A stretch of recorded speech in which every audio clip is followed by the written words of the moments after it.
The Speaker of the House, Lee Chatfield, says talking about impeaching Governor Whitmer is shameful. He closed the door on those calls. He said they're a distraction from the real things we have to get done with our state. Here's the Speaker. We're not going to do that here in the state of Michigan. Right now, with the set of facts that we have, the impeachment resolution that was introduced is not going to get a vote on the House floor with the current set of facts that we have, because I don't think it's the right way to deal with this situation or with this disagreement.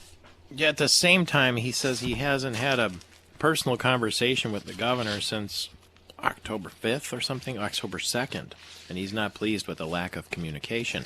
At the same time, Senate Majority Leader Mike Shirkey, who joined us just the other day, said he offered to appear in a public service announcement with Gretchen Whitmer to encourage mask use, but I guess was spurned. And the governor said that the GOP criticism of the COVID response is, quote, hard to take seriously. Tony Daunt, the executive director of the Michigan Freedom Fund, is on our AT&T line right now. Tony, what's the last restaurant you ate in before the shutdown 24 hours ago?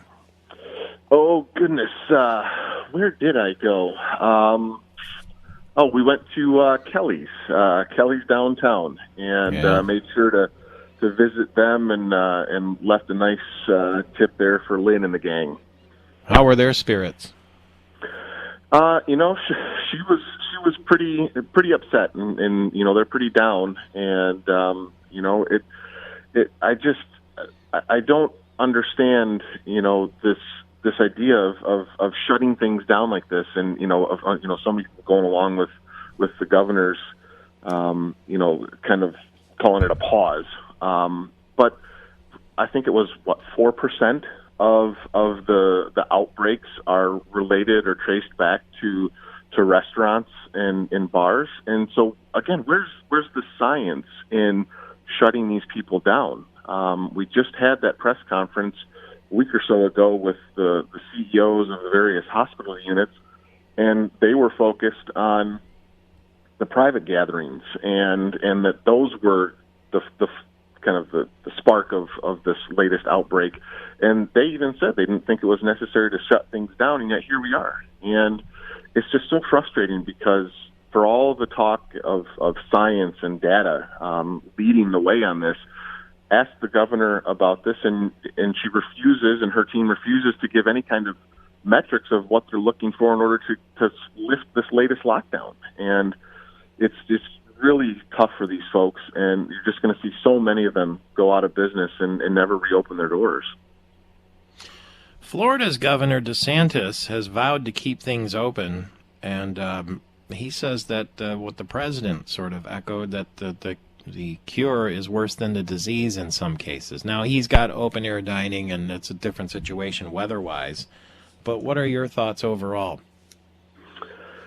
I think that there are ways to do this, and my personal note, my cousin works at the Michigan Restaurant and Lodging Association, and has that's right. Yeah, she was on the radio with me last year. Yeah, Emily, and she, they've been working so hard with their membership to put things in place that allow them to remain open, that sanitation standards and spacing standards, and they take this very seriously, and they know that it's incumbent upon them to do so, to remain open, to remain in business.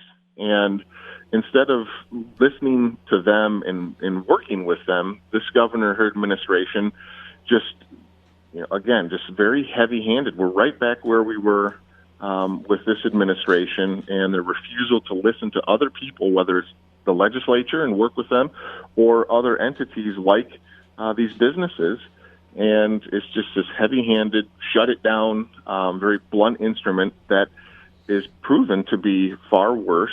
The cure is worse than the disease in that regard of these entities, and does nothing to stop the ultimate spread of this virus. Do you think that the Health and Human Services Department and the governor's office has any reason other than the safety of the people for imposing this pause?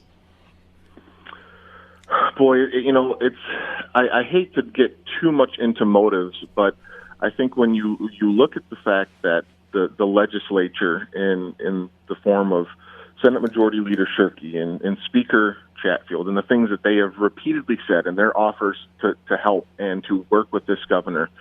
And yet she continues to spurn them. She slaps away their outstretched hand and then puts out press statements about, tough to take it seriously from people who don't believe in science and who, refuse to wear masks. And they completely misconstrue their position on this.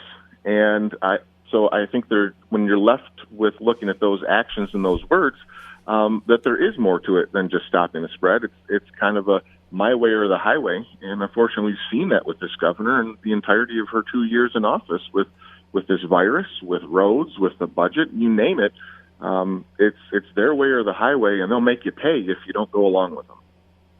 The governor said she asked them for a statewide mask mandate, and they wouldn't. They dismissed it out of hand. What would be so terrible about that? Well, I think it's, again, that reminds me of the roads situation where you had a ridiculous proposal from this governor to raise taxes, by some, it's been so long now, I forget the number, 45 cents, I think it was. And it was immediately unpopular. The legislature said, we're willing to work with you, but that's a non-starter. And 80% of the people in the state agreed with it. And she continues to harp on this issue of a mask mandate. And both Speaker Chatfield and Majority Leader Shirkey have said, look, we're not in agreement on mandates. And anybody knows that that's the case with Republicans. But she continues to harp on it rather than work with them and say, well, okay, we won't get a mandate, but let's work together to encourage people to do it. And yeah, freedom, but sensibility and personal responsibility. Tony Daunt, Michigan Freedom Fund. Thank you very much. Keep in close touch.